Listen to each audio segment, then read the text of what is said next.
Hello बच्चों, physics की online class में आपका स्वागत है।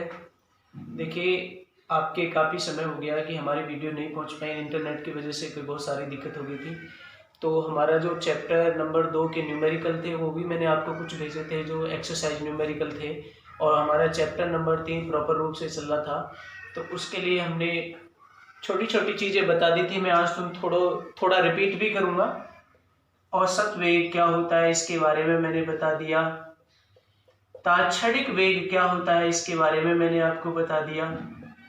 ठीक है ना, थोड़ा थोड़ा सा और इसको मैं बताऊंगा, समझाऊंगा क्या होता है। ठीक है ना, वो आपने पढ़ भी लिया होगा। चाल, औसत चाल क्या होती है ये भी मैंने आपको समझा दिया। फिर आपको एक बार दिमाग में रिपीट करा देते हैं, तात्क्षणिक चाल क्या होती है। और इनका जो ग्राफीय निरूपण है ना, वो हमें समझना जरूर है। उससे हमारे न्यूमेरिकल आते हैं। क्या आते हैं? न्यूमेरिकल। ठीक है, तो न्यूमेरिकल ग्राफिकल किस तरीके से करेंगे वो हम थोड़ा समझेंगे। वेग की बात करें तो बस सीधी सी बात करते हैं कि विस्थापन की दर को अपन वेग कहते हैं। और औसत वेग की बात करें तो कुल विस्थापन और उसमें लगा कुल समय का जो अनुपात होता है वो औसत वेग होता है। तात्क्षणिक वेग की अब मैं बात करता हूं। देखिए, मैं समझाऊंगा बहुत इजीली तरीके से कि कोई गाड़ी और ये जो चैप्टर चल रहा है ना, इसको भी अपने को दिमाग में रखना है कि वन डायमेंशन का चल रहा है, वन डायमेंशनल मोशन, एक विमीय गति। ये भी बहुत जरूरी है दिमाग में रखना, जिसको हम सरल रेखीय गति के नाम से भी पढ़ा था।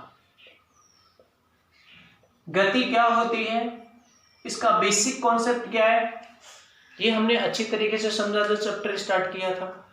तो अब यहां से मान के चलो, अब देखिए गति क्या होती है कि जब कोई वस्तु की स्थिति में समय के साथ परिवर्तन होता है तो वो क्या होती है, ये वस्तु गति अवस्था में कही जाती है। तो देखिए बेटा कि मान के चलते हैं कोई गाड़ी चल रही है, औसत वेग की बात बता रहा हूं। वैसे मैंने इससे पहले एक समान चाल क्या होती है, एक समान गति के लिए मैंने आपको बताया, असमान गति के लिए बताया ग्राफ किस तरीके से होता है, और स्थिर अवस्था के लिए भी मैंने बताया और ग्राफ भी खिंचवाया। एक समान गति की बात करता हूं तो वो चाहे चाल में भी आ सकती है, वेग में भी आ सकती है। अगर कोई वस्तु समान समय अंतराल में समान दूरी तय करे तो वो एक समान गति से कही जाएगी, चाहे वो आप वेग के अंदर कंसीडर करिए चाहे आप चाल के अंदर कंसीडर करिए। मेरी बात समझना कि मैं क्या कहना चाहता हूं कि 1 सेकंड में, अगर पहले 1 सेकंड में आपकी कोई भी गाड़ी 1 मीटर चलती है तो अगले आने वाले 1 सेकंड में भी 1 मीटर चलेगी, उससे अगले आने वाले सेकंड में भी 1 सेकंड में भी 1 मीटर ही चलेगी। अपन जब इसका ग्राफ ड्रॉ करते हैं, ठीक है, चाहे विस्थापन ले चाहे दूरी ले, अगर अपन चाल ले रहे हैं तो इस पे दूरी लेंगे, इस पे समय लेंगे, और अगर अपन वेग ले रहे हैं तो ये विस्थापन लेंगे और ये अपन समय लेते हैं। तो इनके बीच में जब एक समान चाल के लिए खींचा जाता है, एक समान गति के लिए खींचा जाता है तो स्ट्रेट लाइन ग्राफ आता है, क्योंकि समान समय में समान अंतराल है। जो भी आपने टाइम इंटरवल लिया है, समय अंतराल लिया है, उसके आधार पर हमने ये ग्राफ खींच लिए और समझ भी लिए, और नहीं समझे हैं तो आप इनको दोबारा से वीडियो को रिपीट करके देख सकते हैं। अब मेरी बात समझना, मैं औसत चाल और यहां से औसत वेग और तात्क्षणिक वेग में किस तरीके से अंतर कर पाता हूं, किस तरीके से मैं आपको समझाता हूं। कि मान के चले कोई गाड़ी चलती है एक स्थान से, और ये स्थान को मैं बिंदु से दर्शा देता हूं। एक चीज और ध्यान रखिए, मैंने आपको स्टार्टिंग में बताया था कि हम यहां पर किसी भी वाहन की या किसी भी एक वस्तु को आकार जो कंसीडर करेंगे वो पॉइंट साइज कंसीडर करेंगे, या किसी भी एक स्थान को हम मानेंगे, शहर को मान के चलेंगे या किसी जगह को मान के चलेंगे, पॉइंट साइज मान के चलेंगे। क्यों मान के चलेंगे? अगर मान के चले उनकी, अगर उसको पॉइंट साइज ना मान के चले, उसके कुछ आकार होगा तो होगी भाई लंबाई भी होगी, तो फिर उसमें लंबाई भी घटेगी जुड़ेगी। तो अपन मान के चलेंगे जैसे 50 मीटर बस लंबी बस है, हालांकि होती नहीं है, ट्रेन की बात करें 50 मीटर लंबी ट्रेन है और वहां पर 50 मीटर इसने ही कवर कर लिया और बाकी इसकी दूरी को हम कंसिडर नहीं करें, और ये जितनी चल रही है उसी को देख रहे हैं कि ये अपने ये मान के चलो कि ये यहाँ से यहाँ तक पहुंची, इसका ये हिस्सा है ना, आगे वाला हिस्सा सिर्फ यहाँ तक पहुंचा, तो गाड़ी तो कुल इतनी दूरी चली, और जबकि ये यहाँ से हम देख रहे हैं कि यहाँ से यहाँ तक पहुंचनी चाहिए। तो हम इसको पूरी दूरी को कंसीडर करने के लिए इस पॉइंट को बनाने के लिए देखिए कितने पॉइंट बनने हैं, 3 बनने हैं। एक ये इसका लास्ट पॉइंट, ये गाड़ी का जो पीछे वाला हिस्सा है ये P, और एक आगे वाला हिस्सा Q, और जहां इसको पहुंचना वो R होगा। तो फिर आप किस तरीके से दूरी का निश्चित कर पाओगे कि कैसे यार क्या माने हम पूरा, लेकिन मुझे तो इसके और इसके बीच की दूरी ज्ञात करनी है। तब मुझे इसका आकार जो मानना है वो पॉइंट साइज मानना है। और पॉइंट साइज का मतलब उसका कोई आकार आपको मानना नहीं है, मतलब गाड़ी की ना कोई लंबाई माननी है ना किसी प्लेस जगह का आपको आकार मानना है। ये चीज आप ध्यान रखना इस चैप्टर में। ओके, कोई भी गाड़ी या कोई भी गतिमान वस्तु बी बिंदु से या जगह से एक स्थान से दूसरे स्थान यानी कि P से Q तक जाना चाहती है। आप मान के चलें कि गाड़ी ड्राइवर चलाता है, कभी स्पीड तेज हो जाती है, कभी यानी कि वेग कम हो जाता है, कभी ज़्यादा कभी कम कभी ज़्यादा, कभी जैसे 10 मीटर प्रति सेकंड है, कहीं कहीं 15 मीटर प्रति सेकंड है, कहीं 40 मीटर प्रति सेकंड है। और मुझे P और Q के बीच में निकालना कि एवरेज कैसे निकालना है, एवरेज कितना होगा। तो जब इसके लिए निकालूंगा तो वो होगा मेरा पूरा कंसिडर फाइनली यहाँ से यहाँ तक के लिए औसत वेग, एवरेज वेलोसिटी।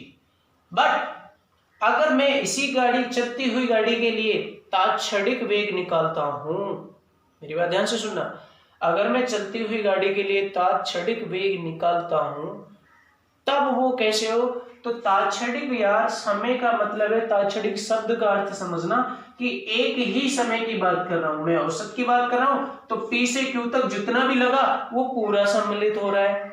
लेकिन मैं तात्क्षणिक की बात कर रहा हूं तो सिर्फ एक ही समय पर एक ही बिंदु के लिए कंसीडर करूंगा, आगे पीछे से मुझे कोई लेना देना नहीं है। तो उस क्षण पर जितना वेग आएगा कि मान के चले कि गाड़ी किसी समय मान के चले एक किसी भी समय पर 15 मीटर प्रति सेकंड थी, तो उसका जो तात्क्षणिक वेग है वो 15 मीटर प्रति सेकंड हो जाएगा उस क्षण के लिए। मान के चले कि 1 सेकंड के बाद में गाड़ी का वेग हो जाता है भैया 20 मीटर प्रति सेकंड या 16 मीटर प्रति सेकंड हो जाता है, तो यहाँ इसका तात्क्षणिक चाल या तात्क्षणिक वेग क्या हो जाएगा, 16 मीटर प्रति सेकंड हो जाएगा। अब अपन इसको तात्क्षणिक वेग को वेग का अवकलन रूप भी कहते हैं। अवकलन मैंने फॉर्म क्या होती है वो पूरी बता रखी है। तो वेग का अवकलन रूप आपसे पूछा जाए तो वो आपको तात्क्षणिक वेग ही निकालना है, याद रखना। तो किसी एक समय पर निकालते हैं। फॉर्मूला क्या है ये मैंने आपको बता रखा है कि औसत वेग के लिए फॉर्मूला क्या है, del X upon del T, या कभी कभी विस्थापन को एक्स की जगह डेल एस से डिनोट कर दें तो वो del S upon del T हो जाता है। तो ये तो यहां से यहां तक का एवरेज रहा। बट अपन क्या करते हैं भैया, जब तात्क्षणिक वेग निकालना है तो वो एक ही समय पर निकालना है, और एक ही समय पर निकालना है तो यानी कि जो उनके बीच का समय अंतराल है, जो 2 वैल्यू लेते हैं वो 2 वैल्यू नहीं आएंगी, लगभग एक ही वैल्यू की ओर चलेंगे। तो उनका जो अंतराल है डेल टी वो लगभग 0 की ओर अग्रसर है, 0 नहीं होगा भैया, है ना, या लगभग 0 की ओर अग्रसर है। तो जब ये डेल लिमिट लगा देंगे, लिमिट का मतलब अंतराल बहुत कम है, तो वो ये डेल जो होता है ये अंतर को दर्शाता है, डेल्टा। तो वो सबसे छोटा जो अंतराल होता है अंतर को वो डी से दर्शाते हैं, dt। वो डेल की जगह डी आ गया, यानी कि डेल टी की जगह dt आ गया। तो ये मेरा जो समय होगा एवरेज समय ना होकर के, औसत समय ना होकर के, ये तात्क्षणिक समय होगा, एक ही सिंगल टाइम, ओके, जिसको मैं dt से डिनोट करता हूं। और dt पे जो विस्थापन मानते हैं वो सूक्ष्म मान लेते हैं, वो कितना मान लेते हैं, dx मान लिया या कुछ मान लिया।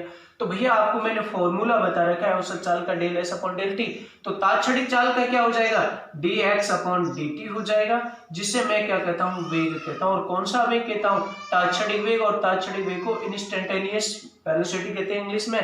तो यहाँ पर इसको दर्शाने के लिए INS लिखा हुआ मिलेगा, या फिर आपके इसके नीचे इसकी जगह तात्क्षणिक लिखा हुआ मिलेगा हिंदी में, ठीक है ना। तो ये था हमारा तात्क्षणिक वेग, ओके। कैसी राशि है, सदिश राशि है, और सदिश राशि है तो भैया ये इसके लिए दिशा भी निश्चित होगी, क्योंकि सदिश राशि को शो करने के लिए दिशा और परिमाण दोनों की आवश्यकता होती है। इस चीज को आप ध्यान से सुनना। मैं वेक्टर पढ़ाऊंगा ना, वेक्टर में बहुत सारी चीजें आपको ऐसी बताऊंगा। वेक्टर पढ़ना भी बहुत जरूरी है, 12th क्लास में भी काम आता है और कंपटीशन में भी काम आता है। वो इस चैप्टर के बाद में स्टार्ट होगा और मैं उसको ढंग से समझाऊंगा बढ़िया तरीका से, ठीक है ना। तो ये हमारी तात्क्षणिक वेग। औसत चाल की बात करें तो भैया औसत चाल क्या होता है, विस्थापन की जगह बस कुल दूरी आता है। ये फॉर्मूला मैंने लिखवा रखा है, हाँ ग्राफ भी मैंने आपको खिंचवा रखा है। तो मैं अब एक छोटी सी एक चीज आपको बताना चाहता हूं कि तात्क्षणिक वेग को आपसे पूछा जाए कि ग्राफ पे शो करो भैया, तो किस तरीके से शो करोगे वो ढंग से समझना। दोबारा ये चीज अंडरस्टैंड कर लेना कि औसत वेग क्या होता है कि भैया कहते हैं ना कि औसतन वैल्यू निकालिए, एवरेज वैल्यू निकालिए। तो वो एवरेज तो आपको बताया कि पूरे के लिए सारा सब कुछ निकाला जाएगा, संपूर्ण यहां से यहां तक का विस्थापन देखा जाएगा और इसमें लगा संपूर्ण समय अंतराल भी देखा जाएगा। बस आप यहां से देखने लगे कि यहां ये इसी जगह आप और चलती हुई गाड़ी के लिए तात्क्षणिक वेग निकालिए भैया, आपसे पूछा जाए।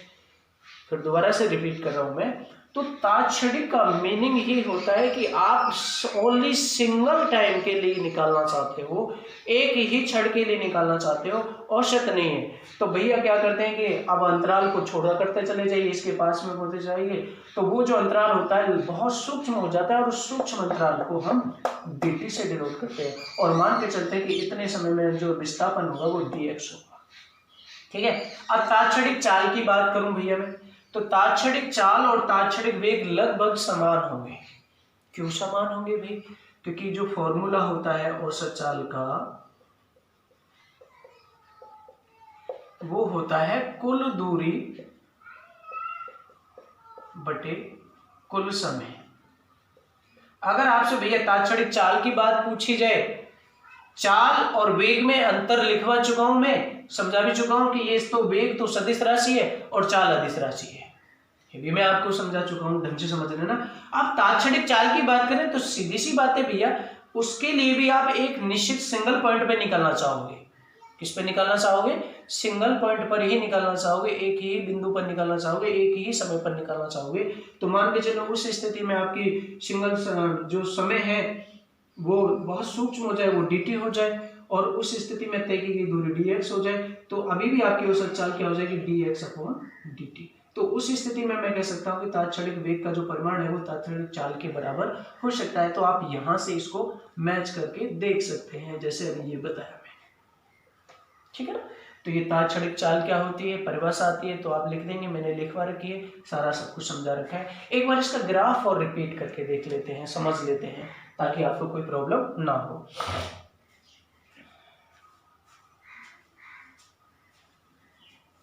देखिए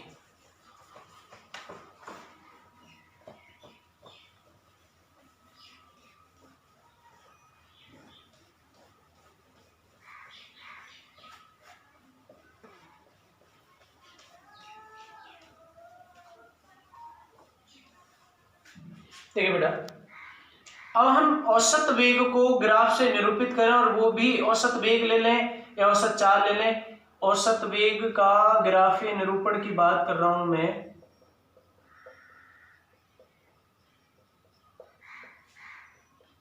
अच्छा, एक छोटी सी चीज इसको बताने से पहले मैं एक छोटा सा IQ लेवल का क्वेश्चन देखता हूँ। हमारी गाड़ी जो होती है, चाहे मोटरसाइकिल है, चाहे बस है, चाहे कार है, कोई भी व्हीकल है, उसका एक स्पीडोमीटर लगा रहता है। किसी में तो डिजिटल होता है और किसी में सुई वाला होता है। दोनों को ही मैं समझाऊंगा। बाइक की बात कर लेते हैं, सुई लगी रहती है उसमें, और जब गाड़ी चल रही होती है या मीटर खराब हो जाता है तो वो जीरो के सामने होता है। कई बार खराब हो जाता है, वो कहीं भी रुक जाता है। उस खराब की बात नहीं कर रहा हूं मैं, सही की बात कर रहा हूं। तो मैं जैसे जीरो से मान के चलते हैं, उसकी स्पीडोमीटर रेंज कितनी है कि गाड़ी 140 किलोमीटर पर आवर तक जाती है, किलोमीटर पर आवर लगा रहता है। अपन मीटर पर सेकंड की बात चल रही थी, तो इसको मीटर पर सेकंड में भी इजीली कन्वर्ट कर सकते हैं। मैं बात करता हूं किलोमीटर पर आवर, तो इसको मीटर पर सेकंड में कैसे कन्वर्ट करें भैया?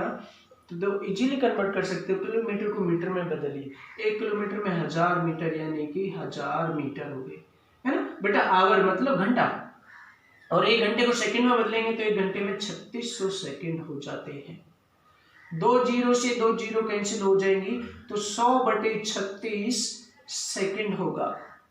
आप इसको और इजीली सॉल्व कर सकते हो, इजी करके इसको आप कितने से 20 से कर लीजिए या और किसी से भी कर लीजिए, ये आपका कन्वर्ट हो जाना चाहिए। देखिए काटिए इसको, देखिए 2 से कन्वर्ट करते हैं, सॉरी गलत हो गया, मैंने 10,000 लिख दिया, 1,000 है। तो अब ये 2 जीरो से 2 जीरो कैंसिल होंगी तो 10/36 हो गया। अब हम इसको 2 से कैंसिल करें तो 2 5 बार और ये 18 बार, तो 5/18 सेकंड हो जाएगा। तो ये चीज याद रखना, अगर आपको कहीं भी किसी भी जगह किलोमीटर प्रति आवर को 1 किलोमीटर प्रति आवर को मीटर प्रति सेकंड में बदलना है, तो ठीक जल्दी से फटाफट से शॉर्टकट के लिए 5/18 से गुणा कर दीजिए। बाकी कैलकुलेशन आपके सामने है। चलो अब मैं इसके लिए कह रहा था भाई कि जो हमारे इसके बाद में ये 10 भी होगा, 20 भी होगा, 30 भी होगा, सब लिखे हुए मिलेंगे किलोमीटर प्रति आवर में। तो कभी गाड़ी की शुरू करेगी तो 10 पे पहुंच जाती है, जैसे बढ़ा देते हैं एक्सीलेटर, कभी 20 में बताते हैं, कभी कहीं कितने में। तो क्या ये औसत चाल को बताती है या तात्क्षणिक चाल को बताती है? मैं वेग की बात नहीं कर रहा हूं, ये सिर्फ चाल को बताएगी, क्योंकि भैया स्पीडोमीटर चाल को बताएगा, इसमें दिशा की कोई जरूरत नहीं पड़ती कि भैया दिशा आप पूर्व को जा रहे हो, इस डायरेक्शन में जा रहे हो तब 20 स्पीडोमीटर इधर चलेगा, वेस्ट में जा रहे हो तो 20 स्पीडोमीटर ऐसे चलेगा, ऊपर जा रहे हो, ऊपर का मतलब किसी चढ़ाई पे जा रहे हो तब भी आपका ऐसे ही चलेगा, नीचे गहराई में जा रहे हो तब भी ऐसे ही चलेगा। तो ये डायरेक्शन पर डिपेंड नहीं करता भैया, दिशा पर डिपेंड नहीं करता, तो चाल को भी बताएगा, सीधी बात है, क्योंकि चाल अदिश राशि और अदिश राशि के लिए दिशा की आवश्यकता नहीं होती है। तो ये किसको बताता है स्पीडोमीटर? किसी समय जैसे मान के चले कि आप जैसे 1 सेकंड के बाद में हमने एक्सीलरेटर दबाया तो ये पहुंच गया 20 पे पहुंच गया, ये 30 पे पहुंच गया, कभी कभी 35 पे पहुंच गया, तो वो कौन सी चाल को बता रहा है? औसत चाल को बताएगा उस समय के लिए, तात्क्षणिक चाल को। तो वो तात्क्षणिक चाल को बताएगा। जैसे बताया कि गाड़ी की स्पीड एकदम 10 हो गई तो उस समय के लिए 10 पे थी, तो वो तात्क्षणिक चाल हो गई, और कुछ देर के बाद में अगले सेकंड में 20 पे पहुंच गई, तो उस 1 सेकंड के बाद में यानी कि जो भी समय होगा वो 20 की होगी, तो ये तात्क्षणिक चाल को दर्शाता है। आगे बात समझ में? आपने देखा, मैं डिजिटल की बात करता हूँ, डिजिटल होता है, कभी 0 होता है, कभी 10 होता है, कभी 15 होता है, कभी 20 हो जाता है, और अगर इस पे अगर कांस्टेंट से चलाएं, 50 है तो 50 पर जा गया कांस्टेंट, तो 50 पे चलता रहेगा। तो भैया ये जो बदलते जा रहे हैं अलग अलग समय पर, एक एक समय पर देखा ना आपने, तो ये चाल अलग अलग कौन सी है, एक सिंगल टाइम के लिए देखें, सिंगल वैल्यू को देखें, तो ये सिंगल वैल्यू ही एक समय पर जो ली जाती है वही मेरी तात्क्षणिक चाल को बताएगी। किसको बताएगी? तात्क्षणिक चाल को बताएगी। ये अच्छी तरीके से दिमाग में बिठा लेना इसको। ओके, अब आती है बात, देखिए फिजिक्स को समझने के लिए प्रैक्टिकली चीजों को नॉलेज होनी बहुत जरूरी है, और बिना प्रैक्टिकली नॉलेज हम इसको समझ नहीं सकते, हमें इमेजिन करना पड़ेगा, और आप जितना इमेजिन कर सकते हो उतनी फिजिक्स इजी होती चली जाती है। ओके ठीक है बेटा। इसके बाद में मैं ग्राफीय निरूपण की बात करता हूं, तो मुझे फॉर्मूला पता है कि औसत जो वेग होता है v average is equal to del x यानी कि विस्थापन बटे डेल t, या कभी कभी ये डेल s या डेल t भी लिखा हुआ मिल जाएगा। तो आपको एक समान वेग के लिए मैं ग्राफ खींचे दे रहा हूं, तो वो कैसा आएगा जरा अपन देख लेते हैं। टेढ़ा बेढ़ा भी आ सकता है, कोई जरूरी नहीं है, मैं तो इजीली समझाने के लिए इसकी बात कर रहा हूँ। तो जब इसका औसत वेग का आपने एक समान वेग के लिए ग्राफ खींचा है, ऑलरेडी खिंचवा चुके हैं, इस समय है, और इस पर आपका विस्थापन लिया जाएगा। तो वो किस तरीके से लिया जाएगा भैया? इस पर छोटे छोटे अंतराल बना लीजिए, ये t1 है, या एक एक सेकंड का ले लीजिए, समय का मात्रक क्या लेते हैं सेकंड, और विस्थापन का मात्रक क्या लेते हैं मीटर। ऐसा ही जो मात्रक है कहीं आपको 1 किलोमीटर में मिल जाएगा, ये एक समय घंटे में भी मिल जाएगा, ठीक है ना। तो आप इसको पैमाना बना लीजिए, इसमें निर्धारित पैमाना, मतलब आप जो ग्राफ पेपर देखते हैं तो देखते नहीं है, एक बड़ा डंडा सा भी खींचा रहता है, छोटा भी खींचा रहता है, उस तरीके से ये पैमाना निर्धारित किया जाता है, ये इस तरीके से। अगर हम बात करें इधर विस्थापन की, तो विस्थापन को भी कितना, 1 मीटर है, 2 मीटर, 1 मीटर का मान लीजिए, 2 मीटर का मान लीजिए, जियो 20 पर 2 मीटर का मान सकते हैं। यूनिट क्या है ये लिख दिया मैंने, 4, जो एक खाना माना है इसमें इस तरीके से माना है, इस समय का 1 सेकेंड, 2 सेकेंड, 3 सेकेंड, 4 सेकेंड। ये मैं t1 से शो कर सकता हूँ, t2 से शो कर सकता हूँ, ये t3 से स्टार्ट कर सकता हूँ, और ये t4 से, और स्टार्टिंग समय मेरा 0 है, ये मैं S1 मान सकता हूँ, ये S2 मान सकता हूँ, ये S3 मान सकता हूँ। ओके, 1 सेकंड में अगले 2 मीटर है, तो ये ग्राफ जब मैं एक समान के लिए खींच रहा हूँ तो मुझे पता है सीधा ग्राफ आएगा। अब मैं इसको ग्राफ को एवरेज दर्शाने लगूं, शो करने लगूं, तो कैसे शो करूंगा? मान के चले ये जो ग्राफ आया इसने समय एक्स के साथ में कितना कोण बनाया? थीटा। कितना बनाया? थीटा। मान के चलते हैं कुछ भी कोण तो है, कुछ ना कुछ इसके साथ झुका, तो वो मैंने शो कर दिया। ये ऐसे इसका ग्राफ आएगा। अब मैं इसका औसत मान निकालने लगूं। औसत का मान है कि नहीं, दो बड़े अंतरालों के बीच में अपन निकालते हैं। तो पहला समय मैंने ले लिया t1 बराबर 1 सेकेंड और t2 बराबर ले लिया 1 सेकेंड। S1 बराबर कितना है? 2 मीटर और S2 बराबर कितना है? 4 मीटर। ओके, अब मुझे औसत मान निकालना है, यानी कि अंतराल निकालना है, तो मुझे ये कितना मिलेगा? ये जितना ये होगा इतना ही अंतराल ये होगा, तो ये वैल्यू कितनी है? t1 यहाँ से यहाँ तक कितनी है? t2। तो ये अंतराल आया t2 minus t1 is equal to, मैं इसी को किससे शो कर दूंगा? डेल टी से। और ये जो अंतराल आया इसका मुझे अंतराल निकालना है, ये इतना होगा, यहाँ से यहाँ तक कितना है? S2 और ये कितना है? S1। तो मुझे तो ये चाहिए इतना, तो जितना ये होगा समांतर है तो उतना ये होगा, तो ये मिल गया मुझे S2 माइनस S1, जिसको मैं डेल S से शो करता हूँ। ये आपको पता है ये एंगल थीटा है, झुकाव सीधी रेखा, तो ये भी थीटा होगा। क्यों होगा? ये और ये कोण कौन से हैं? संगत कोण है, करस्पोंडेंस एंगल है, तो ये भी थीटा होगा। तो इस समकोण त्रिभुज की बात करें तो मुझे इसमें औसत मान निकालना है, तो कैसे निकालेंगे? यहाँ से देखिए, इस समकोण त्रिभुज बना जिसमें 90 डिग्री है। 90 डिग्री के सामने वाला कर्ण, थीटा के सामने वाला लंब जो डेल एस है, और बचा कुछ चाहिए आधार जो डेल टी है।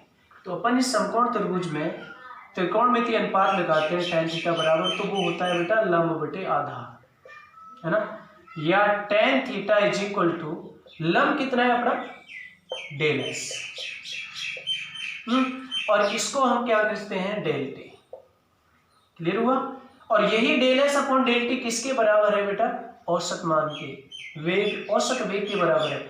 या मैं ऐसे कर सकता हूँ v एवरेज बराबर tan theta is equal to del S upon del T. तो ये एवरेज वैल्यू होगी। अब यहाँ से ये tan थीटा क्या शो करने वाला है? हम यहाँ से अंतराल निकाल भी सकते हैं, क्योंकि मेरे को मिल जाएगा t2 माइनस t1 कितना मिल रहा है बेटा? अगर न्यूमेरिकल वैल्यू रखूँ तो ये सॉरी t2 2 सेकंड है, तो 2 माइनस 1 सेकंड मिल जाएगा, और यहाँ से 4 माइनस 2 मीटर मिल जाएगा। इनको अगर मैं यहाँ पर वैल्यू रख देता हूँ, ये S2 कितना है? 4, S1 कितना है? 2, T2 कितना है? 2, T1 कितना है? 1। तो इनकी वैल्यू भी न्यूमेरिकल वैल्यू रख के सॉल्व कर सकते हैं। मात्रक आपको पता है मीटर प्रति सेकंड आने वाला है। तो tan थीटा ये क्या बता रहा है? ये स्लोप है बेटा। स्लोप का मतलब ढाल। क्या है ये? ढाल। और इसको कभी कभी प्रवणता भी बोल देते हैं। तो ये औसत वेग हो गया। अब मुझे एक सिंगल टाइम पर निकालना है, तात्क्षणिक वेग निकालना है, और तात्क्षणिक वेग के लिए एक ही मान चाहिए, ये अभी मैंने पीछे बताया। तो ग्राफ को शो करने के लिए भैया एक ही मान चाहिए, तो इसको घटाते जाइए, इसको भी घटाया, सिंगल टाइम है तो ये भी घटाते चले जाइए। तो ये जो अंतराल है एक सिंगल टाइम पर यहाँ पर बहुत सूक्ष्म मानते हैं, और ये जो विस्थापन है ये भी बहुत सूक्ष्म हो जाएगा, जैसे मैं बता रहा हूँ। तो ये यहाँ पर आपको तात्क्षणिक वेग मिल जाएगा, जो आपका डेल एक्स कन्वर्ट हो जाएगा डी एक्स में, या डेल एस कन्वर्ट हो जाएगा डी एस में, और आपका डेल टी कन्वर्ट हो जाएगा डी टी में। तो ये आपका तात्क्षणिक वेग है, जिसे हम अवकलन वेग भी कहते हैं। ठीक है, मैं इसके आपको ग्राफ भी बता चुका हूँ। अब जो नेक्स्ट टॉपिक इससे आने वाले हैं, न्यूमेरिकल आने वाले हैं, मैं उनको भी कराऊंगा, समझाऊंगा। तो प्लीज़ आज इसकी वीडियो को आज अच्छी तरीके से समझें, अंडरस्टैंड करें क्या चीज़ मैंने बताई है। दोबारा से इसको रिपीट करके देख लेते हैं।